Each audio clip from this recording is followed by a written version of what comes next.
Je vais faire un bref résumé des deux projets qui sont en cours.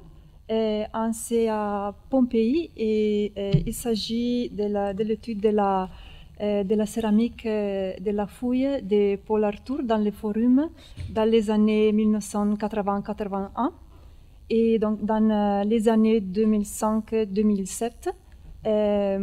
Avec l'équipe de l'Université de Venise a arrangé tous les matériels qui concernent cette fouille-là. Et il s'agit de 100 000 fragments. Et puis maintenant, nous sommes en train de l'étudier. Et moi, je me suis concentrée sur la vernis noire, et en particulier sur la production locale et sur les pâtes claires, parce que on avait observé en effet qu'il y avait beaucoup de fragments en pâte claire et au niveau macroscopique, en deux groupes, un plus clair et un peu moins clair, mais les analyses alchiométriques ont révélé qu'en effet, il s'agit de la même composition. Et la majeure partie de ces vernis noirs se concentre dans la, comment on dit, tranchée, disent que c'est proche de la basilique du forum. Et il s'agit en effet de 4000 fragments de ces productions qui est associée à des autres classes de matériel comme les statuettes et aussi la céramique commune et aussi des distanciateurs. Bon, voilà. Et donc, on a en effet observé dans cette production-là deux séries. La un plus ancienne qui s'appelle Pompei Foro série A et qui se compose de la 90% de toute la production locale en vernis noir. Et les formes remontent, répliquent des formes de la Campanie méridionale, donc Fratte, Ponte Cagnano, Pestum, et au niveau des pâtes,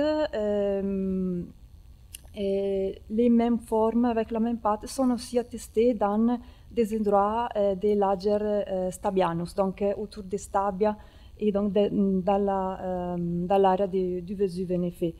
Et les formes plus attestées dans cette série, ce sont les schiphoi, donc on peut suivre en effet toute l'évolution des formes de la fin du 4e jusqu'à 3e, plein 3e, et aussi les chitoi. Et vers 23e, début 2e, on passe à la Pompei Foro série B, et les formes vont changer en effet parce que vont répliquer plutôt le répertoire de la céramique campanienne A. Et cette série a une durée d'un siècle à peu près jusqu'à fin 2e, début 1er siècle avant Jésus-Christ. Voilà. Et je passe au deuxième projet. Ça, c'est un peu plus... Voilà. Ça, c'est un projet qui c'est encore à faire, en effet, c'est encore à faire, et donc je vous présente un peu de matériel, les catégories de matériel, parce que j'ai des groupes un peu au niveau macroscopique, donc je présente plutôt les données brutes. Et voilà. Et on est à Cerveteri, dans la fouille du sanctuaire d'Ercle, de Sant'Antonio, qui se trouve dans le sud-ouest du plateau de la ville étrusque. La fouille s'est déroulée de 1993 au 2004. Et il n'y a pas de rapport de fouille, en effet. Donc, voilà. Et bon. Mon étude se concentre sur l'étude de la céramique qui est contenue dans la citerne 3, qui est en phase avec les temples hellénistiques, parce qu'il y a en effet beaucoup de phases en proto-protois, qui c'est au début de l'époque archaïque, ce qui n'est pas attesté au niveau des structures, en protois, qui est de pleine époque archaïque, qui est en phase avec la citerne 1 et 2. Voilà. Et ils ont la même orientation en effet. Et puis, vers les 500 avant Jésus-Christ, il y a un renouvellement. Et puis, vers fin 4e et début 3e, le renouvellement de la phase hellénistique. Donc, le but de mon travail est celui de vérifier les classes de matériel, les niveaux chronologiques inférieurs des matériels contenus dans la citerne 3 pour voir en effet l'époque de la clôture et donc de la phase de renouvellement. Voilà. Donc il y a presque 500 fragments de vernis noirs qui peut être distingué dans des groupes. Donc on trouve à peu près des productions qui sont liées au groupe des petites estampilles.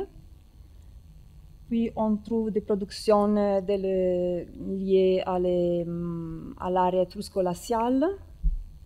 Et la vernis noir, ça peut distinguer en effet dans deux groupes principaux, un qui c'est plutôt avec un pâte beige de la vernis noir, et il y a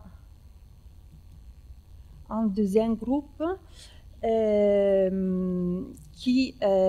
donc il réplique à peu près les mêmes formes parce qu'il y a des formes qui sont attestées dans tous les groupes, mais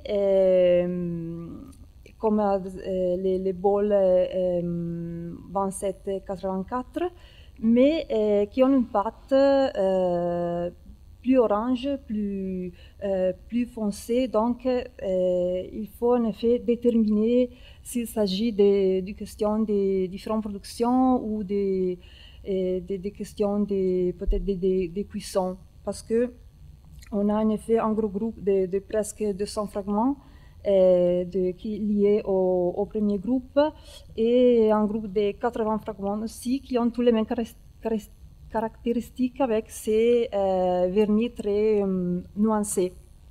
Voilà, ça c'est les premiers gros problèmes à distinguer. En effet, je vous présente un exemple parce que les mêmes formes sont répliquées avec les caractéristiques des deux groupes. Voilà.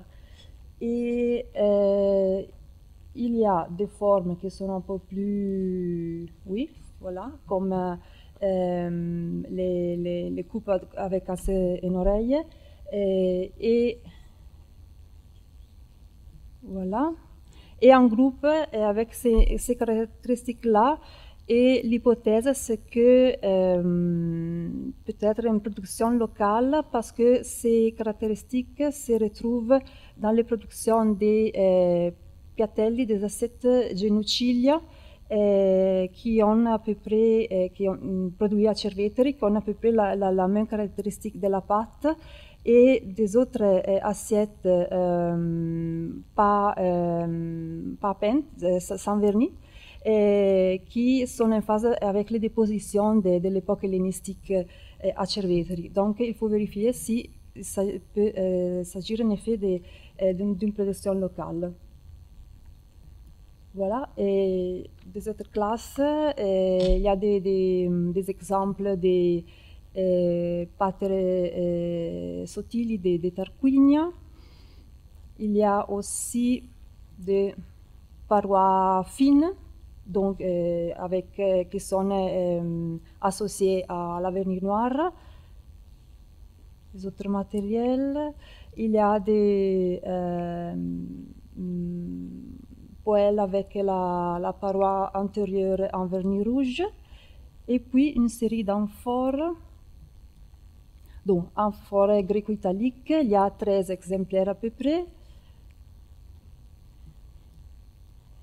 il y a des exemples d'amphores néopuniques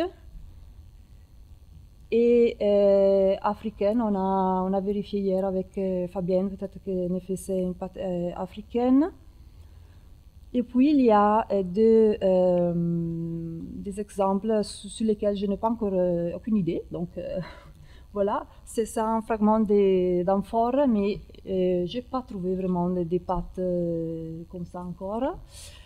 Et un autre doux, c'est lié à ces fiaschettes, sont des formes rondes avec des décorations en relief et pour lesquelles en effet je n'ai pas encore des comparaisons très significatives.